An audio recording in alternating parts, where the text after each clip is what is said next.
Hello friends and my dear students, how are you all. So आज हम लोग एक बहुत ही इंपॉर्टेंट कंसेप्ट देखने वाले हैं, that is the green shoe option, GSO, that is the green shoe option.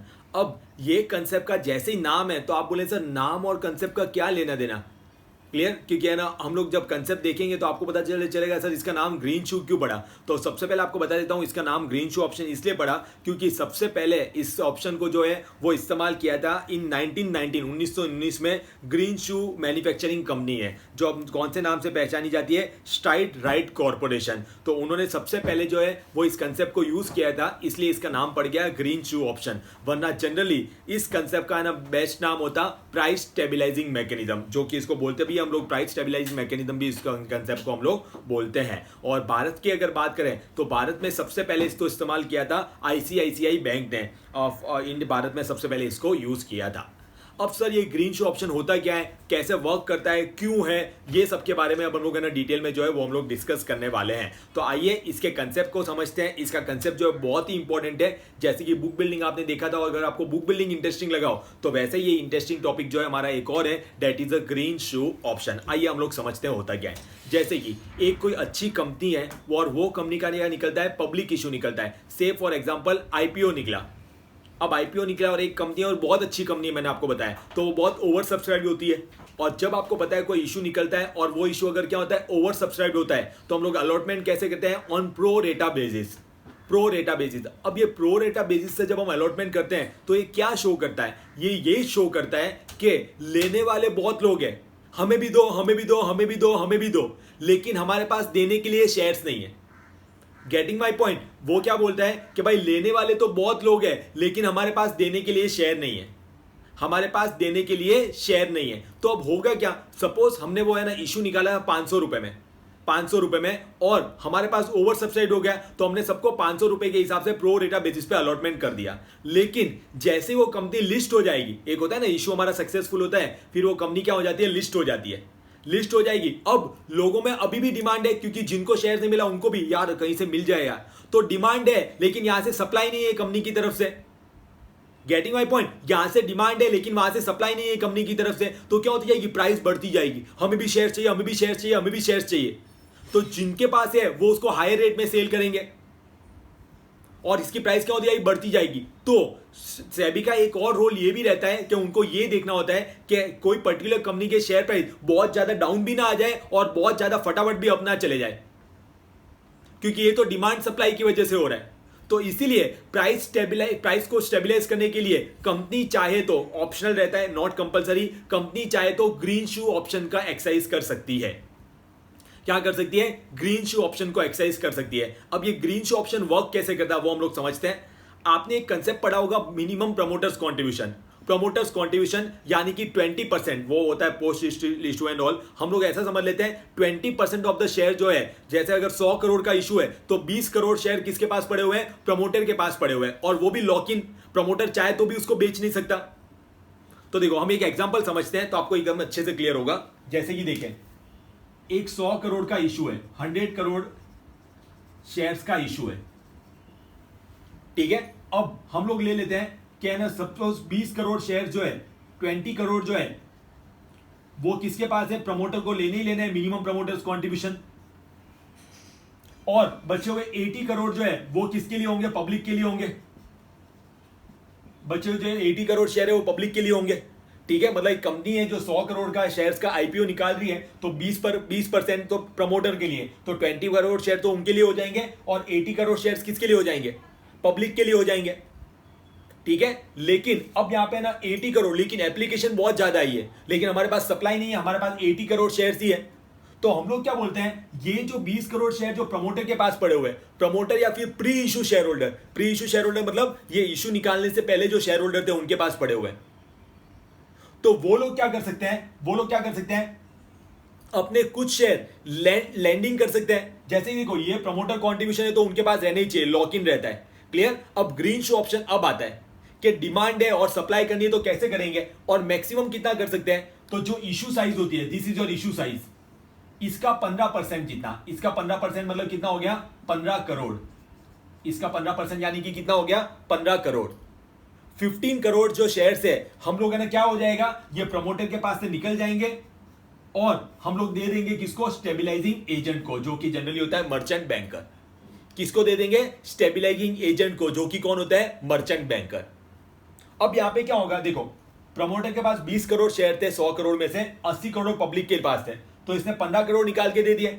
Public को 80 करोड़ की जगह कितने इशू होंगे, हमने स्टेबलाइजिंग एजेंट को 15 करोड़ दिए, तो 80 + 15, मतलब पॉइंट समझो, ये कैसी बात हो गई, हमने पब्लिक को है ना इशू कर सकते हैं 80 करोड़, लेकिन हम इनको कितने इशू कर रहे हैं, 95 करोड़ शेयर, क्योंकि 15% शेयर है, इशू साइज का 15% है, वो ध्यान रखना।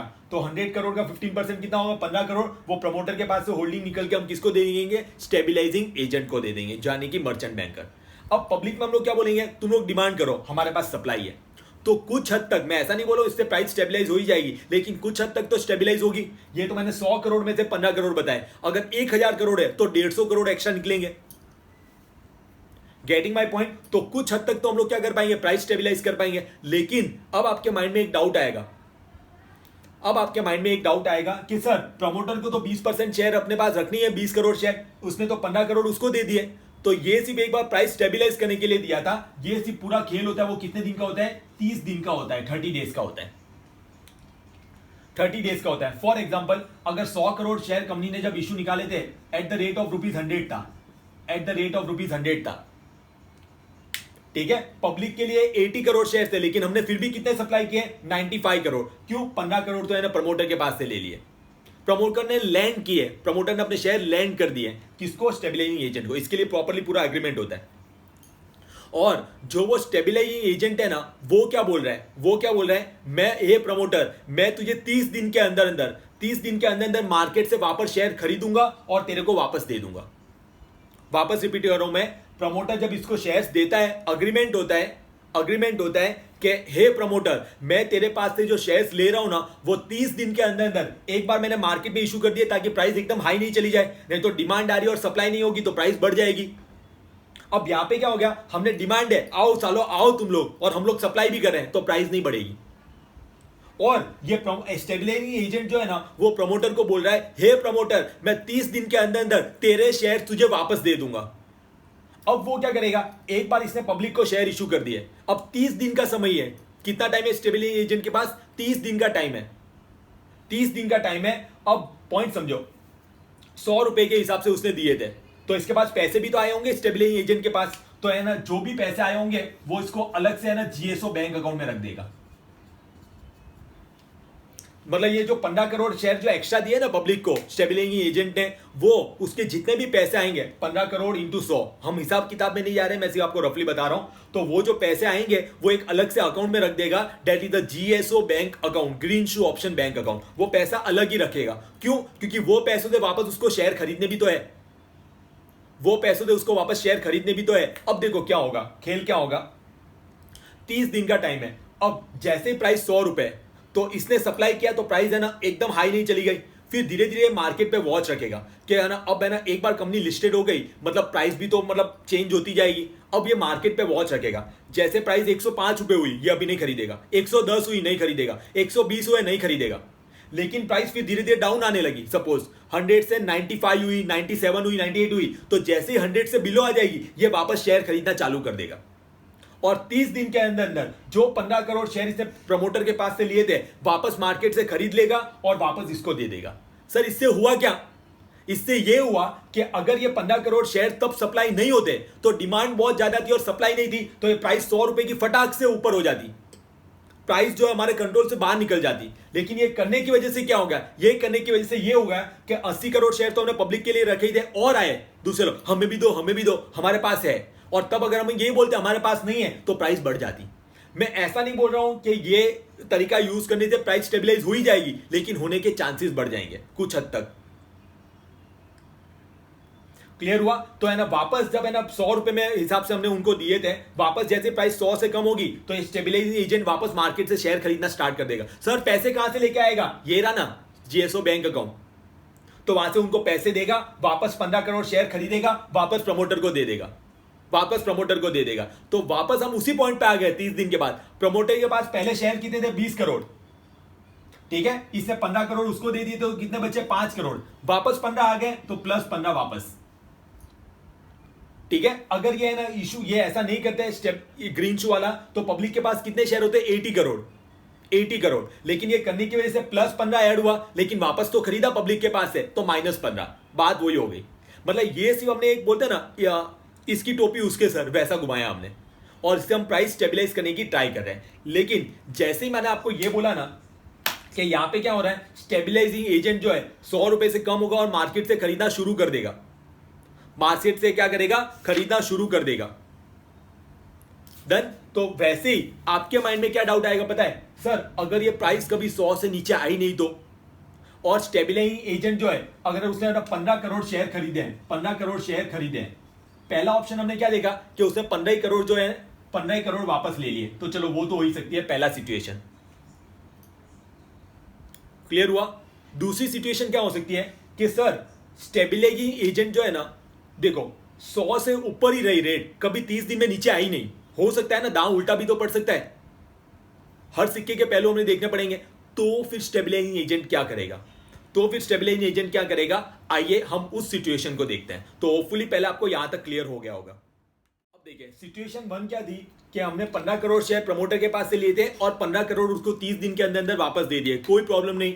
अब आपके माइंड में क्या डाउट आता होगा कि सर अगर हमने 15 करोड़ शेयर जो है 15 करोड़ शेयर जो है वो हमने क्या कर दिए, प्रमोटर के पास से ले लिए थे, लेकिन हम मार्केट से वापस बाय नहीं कर पाए, not able to buy anything. Sir ऐसा क्यों हो गया, ऐसा इसलिए हो गया कि हमने प्राइस 100 रुपए थी, प्राइस हमेशा 100 रुपए से ज्यादा ही रही, या फिर सर हम खरीदना चाहते हैं लेकिन बेचने वाला भी तो कोई होना चाहिए। अब जनरली ऐसी सिचुएशन ना के बराबर आए, लेकिन हम अज्यूम तो कर ही सकते हैं ऐसी सिचुएशन, क्लियर, कि सर हम खरीदना चाहते हैं लेकिन कोई बेचने को रेडी नहीं है, तो हम लोग ले ही नहीं पाए, तो उसमें क्या होगा। अब एक पॉइंट हमेशा ध्यान रखना, 30 दिन के बाद 30 दिन के अंदर अंदर प्रमोटर को तो उसके शेयर वापस मिल ही जाने चाहिए। तो अब जो स्टेबलाइजिंग एजेंट होगा ना वो जाएगा कंपनी के पास, कंपनी जिसने शेयर इशू किए होंगे, और कंपनी को बोलेगा कि देख मेरे पास है ना जितने पैसे पड़े हुए हैं, जितने पैसे पड़े हुए हैं जीएसओ बैंक अकाउंट में, जीएसओ बैंक अकाउंट में, वो पैसे इसको ट्रांसफर कर देगा कंपनी को, और कंपनी क्या करेगी, न्यू 15 करोड़ शेयर इशू करेगी, न्यू 15 करोड़ शेयर इशू करेगी, किसको, स्टेबलाइजिंग एजेंट को, और स्टेबलाइजिंग एजेंट क्या करेगा, प्रमोटर को दे देगा। पता चला, मतलब इस केस में क्या हो गया, जो कंपनी का कैपिटल है वो 15 करोड़ से बढ़ जाएगा। ठीक है, फर्स्ट केस में कैपिटल नहीं बढ़ा क्योंकि वही शेयर पब्लिक के पास से वापस लेके प्रमोटर को दे दिए। दूसरे केस में क्या हुआ कि स्टेबलाइजिंग एजेंट कुछ बाय नहीं कर पाया, तो जो पैसे वो कंपनी को दे देगी और कंपनी नए 15 करोड़ शेयर इशू करेगी, तो इसमें क्या होगा, शेयर कैपिटल बढ़ रहा है। तीसरी सिचुएशन क्या हो सकती है, थर्ड सिचुएशन क्या हो सकती है कि कंपनी जो है वो क्या नहीं कर पाई, कंपनी जो है वो स्टेबलाइजिंग एजेंट 15 करोड़ शेयर थे, 10 करोड़ शेयर बाय कर लिए, 10 करोड़ शेयर बाय कर लिए, और उसके बाद है ना वो ज्यादा शेयर बाय नहीं कर पाया, तो इसमें क्या होगा, सेम यही पॉइंट, लेकिन कंपनी इस केस में कितने नए शेयर इशू करेगी, 5 करोड़ शेयर इशू करेगी। क्लियर, 5 करोड़ शेयर जो है वो क्या करेगी, इशू करेगी। तो इसमें कंपनी का शेयर कैपिटल बढ़ेगा 5 करोड़ से। पहली सिचुएशन में शेयर कैपिटल नहीं बढ़ा, दूसरे सिचुएशन में शेयर कैपिटल बढ़ेगा कंपनी का 15 करोड़ से, और तीसरे सिचुएशन में कितने से बढ़ेगा, 5 करोड़ से बढ़ेगा। डन। तो ऐसे जो है पूरा ये वर्क करता है, और इससे प्राइस स्टेबलाइज किया करने की ट्राई की जाती है, इसीलिए इसको प्राइस स्टेबलाइजिंग मैकेनिज्म जो है वो बोला जाता है। होपफुली आपको क्लियर हो गया होगा, और एंड में सब हिसाब किताब कर दिया, और उसके बाद जीएसओ बैंक अकाउंट में कोई पैसा एक्स्ट्रा बच गए सब खरीदी करने के बाद भी, तो वो चले जाएंगे सेबी के आईईपीएफ अकाउंट में, investor education and protection fund account में। Done, sure. तो आइए हम लोग इसको है ना थोड़ा सा जो है वो रीड करके भी देख लेते हैं। वैसे तो मैंने बताया वो का वही है, इसका मीनिंग एंड ऑल, और जो सिचुएशन अलग अलग दी है जो मैंने आपको एक्सप्लेन की, वो थियोरेटिकली भी हम लोग है ना जो है वो एक बार रीड कर लेते हैं, ताकि अगर आपको और अच्छे से समझ में कहीं पे हम लोग कोई पॉइंट रह गया हो तो आपको और अच्छे से समझ आ जाएगा। Clear, sure. आइए हम लोग इस बार इसको रीड कर लेते हैं। देखिए, green shoe option means an option of allocating shares in excess of the share included in the public issue. हमारे एग्जांपल में क्या था, 80 करोड़ था और हमने उससे ज्यादा इशू किए, कितने, 95 crore. And operating a post listing price stabilising mechanism in according with the SEBI ICDR regulation. Clear, SEBI ICDR regulation इसको गवर्न करता है, which is granted to the company to be access through a stabilising agent, जो कि generally कौन होता है, merchant banker. और ये अवेलेबल रहता है both in IPO by an unlisted company as well an FPO by a listed company, whether by a fix price method और ए प्राइस डिस्कवरी मेथड, उसमें कोई फर्क नहीं पड़ता, कोई भी मेथड से हो। कहां से आया, इसका ओरिजिन कहां से था? The term green shoe came from the green shoe manufacturing company, जिसको हम क्या बोलते हैं, Stride Rite corporation, now founded in 1919। It was the first company to implement the green shoe option, और भारत में इसको सबसे पहले किसने यूज किया था? आईसीआईसीआई बैंक ने। पर्पस क्या होता है? The basic purpose of green shoe option is not to make available additional share capital to the company, हमारा कोई इंटेंशन नहीं है कि हम एडिशनल शेयर कैपिटल लेना दे कंपनी को, but to act as a stabilising force if the issue is over subscribe, ठीक है, स्टेबिलाइज करना अगर ओवर सब्सक्राइब हो गया हो तो। And the shares held by the promoter और pre issue share holder are lend to the stabilizing agent, जो प्रमोटर या जो पहले से शेयर होल्डर होते हैं तो उनको हम लोग है ना मौका देते हैं कि आप है ना वो शेयर्स को लैंड कर सकते हो स्टेबिलाइजिंग एजेंट को। और कितना अलाउड है? Such landing up to 15% of the issue is permissible. यहाँ पे ध्यान रखना, जो उन्होंने 20 करोड़ प्रमोटर ने 20 करोड़ होल्ड करके रखा उसका 15% नहीं, जो आपका इशू साइज है 100 करोड़ का था हमारे एग्जांपल में, उसका 15% आप लोग लैंड कर सकते हैं। And these are return to promoter और pre issue share holders at the case में भी do not get any profit in this, कोई प्रॉफिट कमाने के लिए नहीं है, आपको अपने शेयर्स के बदले में शेयर्स वापस मिलेंगे। And the idea is that due to excess supply of share market price will not shoot up to abnormally high level, और इससे होगा क्या, मार्केट प्राइस है ना ज्यादा हाई लेवल पे नहीं जाएगी। डन। देखिए केस स्टडी दिया हुआ है, ABC Limited is planning to issue 2 lakh shares, but in order to utilize the green shoe option, it actually issues कितने 2,30,000 शेयर। कैसे? 2 लाख का 15%, 30,000 वो एक्स्ट्रा हो गया। In which case the over allotment would be 30,000 share. The company does not issue any new share for the over allotment, नए share नहीं है promoter के पास या प्री इशू शेयर होल्डर के पास लेके हमने पब्लिक को दे दिया है। And the 30,000 shares used for the over allotment are actually borrowed from the promoter with whom the stabilizing agent enters into a separate agreement कि तेरे को 30 दिन के अंदर अंदर तेरे शेयर्स वापस दे दिए जाएंगे।